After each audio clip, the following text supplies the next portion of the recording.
Hello everyone. Today we're going to talk about attitude and social cognition.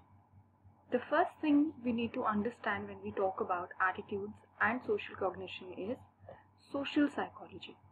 Social psychology is that branch of psychology which investigates how the behavior of individuals is affected by others and the social environment. यानी कि हमारा जो behaviour है वो किस तरह से दूसरे लोगों से और हमारे सोशल एनवायरनमेंट से अफेक्ट होता है. हमारा सोशल एनवायरनमेंट यानी कि हमारी सोच, हमारे इमोशंस, हमारे बिहेवियर को किस तरह से इन्फ्लुएंस करते हैं. सोशल साइकोलॉजिस्ट वो लोग होते हैं जो अलग अलग प्रकार के सोशल बिहेवियर को स्टडी करते हैं और उनको समझने की कोशिश करते हैं. किसी भी बिहेवियर को का कारण जानने की कोशिश करना और उसको एक कारण असाइन करने के प्रोसेस को हम एट्रीब्यूशन कहते हैं. हम अपनी रोजमर्रा की जिंदगी में भी एट्रीब्यूशन करते हैं. कभी कभी आप किसी काम को करने के लिए लेट हो जाते हैं तो लोग कहते हैं कि कितने लेजी हैं आप. तो ये एक तरह का डिस्पोजिशनल एट्रीब्यूट है.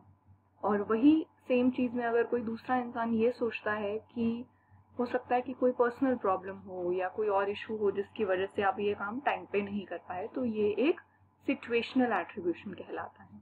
तो इस तरह के कई बिहेवियर्स को सोशल साइकोलॉजिस्ट स्टडी करते हैं, जिसमें से एटीट्यूड और सोशल कॉग्निशन के बारे में हम आज पढ़ेंगे.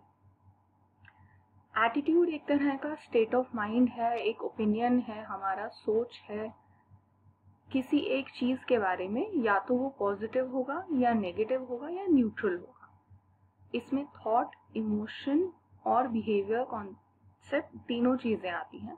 थॉट यानी कि हमारा कॉग्निटिव एस्पेक्ट, इमोशनल यानी कि हम क्या फील करते हैं या अफेक्ट जिसे कहा जाता है, और तीसरा बिहेवियर मतलब हम उससे रिलेटेड क्या एक्शन लेते हैं, ये एस्पेक्ट. तो ये तीन तरह की चीजें एटीट्यूड को जब आप डिफाइन करेंगे या उसके कंपोनेंट्स को समझेंगे या उसको समझने की कोशिश करेंगे तो ये तीन चीजें बहुत जरूरी है. ये एक तरह का एग्जाम्पल है कि इस लड़की का इस पिक्चर में जो दिखाई गई है उसका ये ओपिनियन है, ये एटीट्यूड है कि I refuse to be friends with southerners. Don't you think they are horrible. तो ये दर्शा रहा है हमें कि उसका एक एटीट्यूड है जो पॉजिटिव, नेगेटिव और न्यूट्रल के तरह क्लासिफाइड है. तो यहाँ पे ये जो व्यू है वो नेगेटिव है. अब हमें समझना होगा कि और क्या कंपोनेंट्स होते हैं. एटीट्यूड जो है बिलीफ और हमारे वैल्यू सिस्टम से बहुत ज्यादा कनेक्टेड होते हैं. बिलीफ यानी कि जो कॉग्निटिव एस्पेक्ट है आपके एटीट्यूड का, उसे हम बिलीफ कहेंगे कि किस तरह के विचार हमारे मन में है. एटीट्यूड यानी कि एक मॉरल वैल्यू की तरह कि ये ऐसा करना चाहिए या नहीं करना चाहिए, ये सही है या गलत है. वैल्यू इस तरह से हम अपनी चीज़ों में असाइन करते हैं. अब ये सारी चीज़ें बहुत तरह के एक्सपीरियंसेस से, हमारी लर्निंग से, हमारी कंडीशनिंग से अफेक्ट होते हैं. कंडीशनिंग यानी कि जो हमें हमारे पेरेंट्स ने सिखाया है, हमारी सिचुएशंस ने सिखाया है, हमारी लाइफ में हमने सीखा है. तो देखिए आप इस पिक्चर में देखेंगे कि किस तरह से हमारा जो एटीट्यूड है वो डिटरमाइन हो रहा है बहुत सारी अलग अलग चीज़ों से.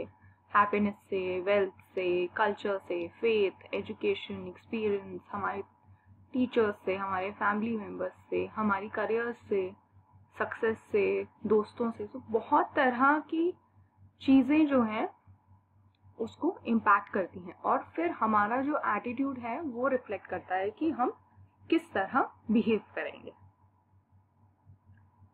एटीट्यूड पे कई तरह की चीज़ें होती हैं, यानी कि वो पॉजिटिव या नेगेटिव होगा, उसको बोलेंगे वैलेंस ऑफ एटीट्यूड.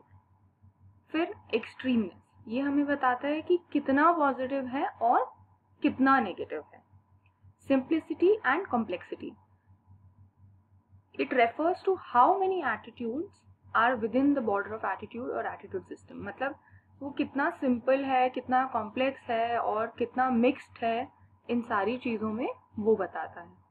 सेंट्रलिटी मतलब कि एक पर्टिकुलर जो हमारा एटीट्यूड है वो किस तरह से हमें डिफाइन करता है.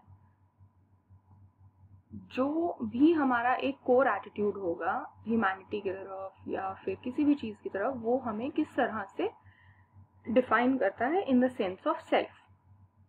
तो ये 4 तरह के फीचर्स हैं जो बहुत इंपॉर्टेंट है आपको जानने: बैलेंस, एक्सट्रीमनेस, सिंप्लिसिटी एंड सेंट्रलिटी। अब हम समझते हैं कि एटीट्यूड फॉर्म या चेंज कैसे होता है। हमारा जो एटीट्यूड है वो अलग तरह की चीज़ों पे, अलग तरह के लोगों से इंटरेक्ट करने पे बनता है। एटीट्यूड कभी कभी हमारी अपने एक्सपीरियंसेस से भी बनता है कि हमारे साथ क्या हुआ, उस हिसाब से हमारा एटीट्यूड बदल जाता है।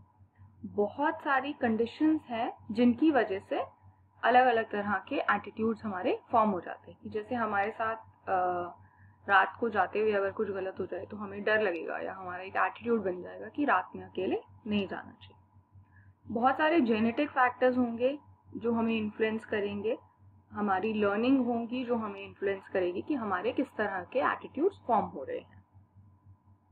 हमारे एटीट्यूड्स हमारे एक्सपीरियंसेस के साथ साथ हमारे teachers, parents, friends, media, prejudice और भी कई तरह की चीज़ों से इम्पैक्ट होते हैं। जैसा कि हम लोगों से एसोसिएट होते हैं और कुछ सीखते हैं, उसे कहा जाता है कि learning attitudes by association with others. जैसे कि हम अपने दोस्तों से बहुत सारी नई चीज़ें सीखते हैं या अपने कज़न से या अपने बाहर जानने पहचानने वाले लोगों से सीखते हैं। बहुत बार ऐसा होता है कि हमारा जो एटीट्यूड फॉर्म हो रहा है वो किसी रिवॉर्ड या पनिशमेंट से इन्फ्लुएंस्ड है। कि अगर आप, जैसे हमारा एक एटीट्यूड है कि हम रिलीजन में बिलीव करते हैं या नहीं करते हैं। अब हमारे पेरेंट्स हमारी अपब्रिंगिंग ऐसी करते हैं कि हमको रिवॉर्ड किया जाता है जब भी हम गॉड को प्रे करते हैं या अगर हम रेगुलरली प्रेयर्स करते हैं। तो वो जो एक एटीट्यूड फॉर्म हो रहा है वो लर्निंग से हो रहा है।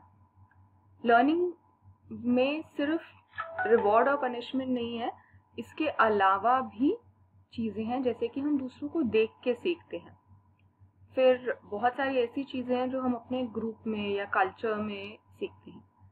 बहुत बार हम मीडिया या इंफॉर्मेशन जो सोशल मीडिया पे अवेलेबल है और तरह तरह की एरियाज में अवेलेबल है, उससे भी इन्फ्लुएंस होकर सीखते हैं। तो मल्टीपल रीजंस हैं कि हमारा एटीट्यूड फॉर्म हो रहा है। फैमिली एंड बहुत सारे ग्रुप्स हैं जो इन्फ्लुएंस करते हैं। Family and school, reference groups, personal experiences and media related influences.